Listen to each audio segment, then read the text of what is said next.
যুদ্ধবিরতি চলমান থাকলেও গাজায় প্রায় প্রতিদিনই বাড়ছে হতাহতের সংখ্যা। এ বিষয়ে ভূখণ্ডটির স্বাস্থ্য মন্ত্রণালয় জানায়, গেল ৪৮ ঘণ্টায় ধ্বংসস্তূপ থেকে ২৫টি মরদেহ এবং ১২ জন আহতকে উদ্ধার করা হয়েছে। ২০২৩ সালের ৭ অক্টোবর শুরু হওয়া হামাস ইসরায়েল সংঘাতে এ পর্যন্ত মৃতের সংখ্যা ছাড়িয়েছে ৪৮,০০০-এর ঘর, আহত ১,১১,০০০-এর বেশি।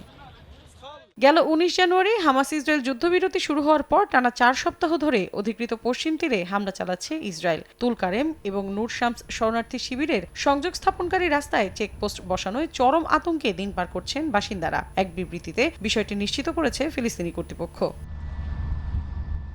গাজায় এবার মোবাইল ফোন এবং ভারী যন্ত্রপাতি প্রবেশে নিষেধাজ্ঞা দিয়েছে ইসরায়েলি প্রধানমন্ত্রী বিনিয়ামিন নেতানিয়াহু। এক বেনামি রাজনৈতিক কর্মকর্তার বরাত দিয়ে এ তথ্য জানিয়েছে সংবাদ মাধ্যম আল জাজিরা। এদিকে যুদ্ধবিরতি সত্ত্বেও গাজায় নিজেদের বাফার জোনের সীমানা বাড়াচ্ছে তেল আবিব। এক প্রতিবেদনে এ তথ্য জানায় যুক্তরাষ্ট্র ভিত্তিক একটি সংগঠন। জানা গেছে সেখানে নিজেদের উপস্থিতিরও জানান দিচ্ছে নেতানিয়াহু বাহিনী। এত ছোট হয়ে আসছে গাজার আয়তন। মারাত্মক স্থান সংকটের মধ্যে পড়ছেন ফিলিস্তিনিরা।